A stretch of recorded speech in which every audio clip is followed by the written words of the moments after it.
اب میں آنے والے مہمان کو دعوت دے رہا ہوں جناب منچن آباد سے علی کبیر صاحب۔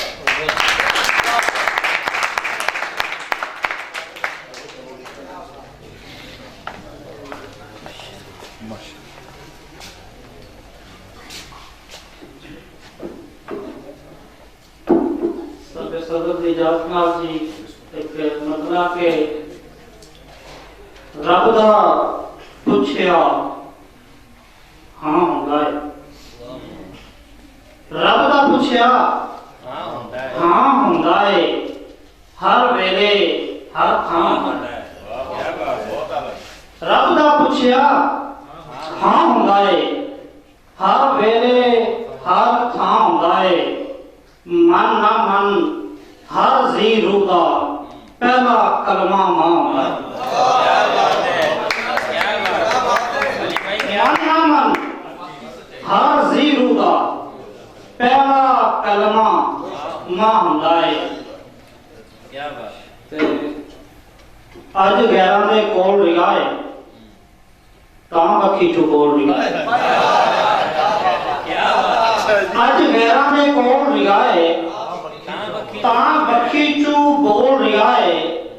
دسیا بھی ہے سپنے مر گئے پھر بھی اکھ پھروڑ رہا ہے،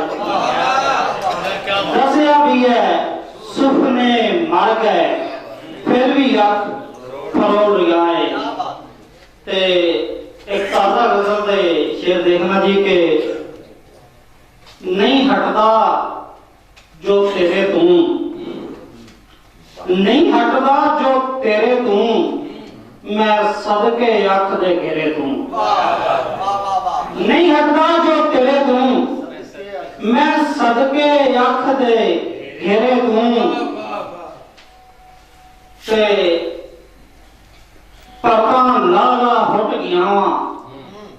پرتاں لالا ہٹ گیاواں ایک سجن دے چہرے توں، پرتاں لالا ہٹ گیاواں ایک سجن دے چہرے توں، لکھاں شکرانے اکھ مری، لکھاں شکرانے اکھ مری تے چھٹ گئی چند ہنیرے توں، لکھاں شکرانے اکھ مری تے چھٹ گئی چند ہنیرے توں، تے رنگ نے رنگ نوں چسی دا، رنگ نے رنگ نوں چسی دا، مطلب روی دا یا ہسی دا، ہاں شکریہ شاہد کہ رومی دا یا ہسی دا، رنگ نے رنگ نوں چسی دا، سپا حد نہیں ٹپی دی، سپا حد نہیں ٹپی دی، نہیں جوگی نو ڈسی دا، سپا حد نہیں ٹپی دی، نہیں جوگی نو ڈسی دا، تھل نو گھٹتے پینے سن، تھل نو گھٹتے پینے سن، گھٹ سو بھریا سسی دا، تھل نو گھٹتے پینے سن،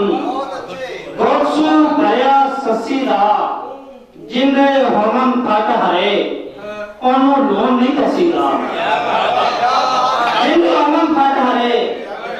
انہوں لون نہیں دسی دا، سردے بلدے ٹھاری دے یا دریا تے بسی دا، سردے بلدے ٹھاری دے یا دریا تے وسی دا، تے شاہ جی دی نظر تین شیر کے جڑے تھک کے بہ گئے نے، جڑے تھک کے بہ گئے نے،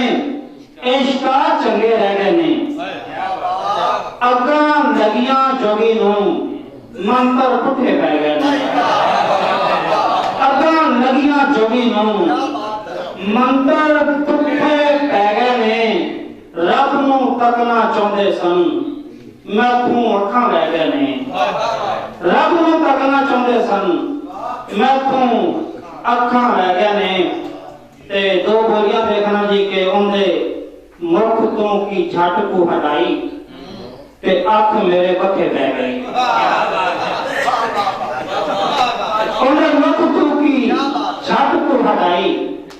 تے اکھ میرے بکھے پہ گئی تے ٹوٹی جُتی چون متھاں تے لاواں تے ماں سی جنوں پائی رکھ دی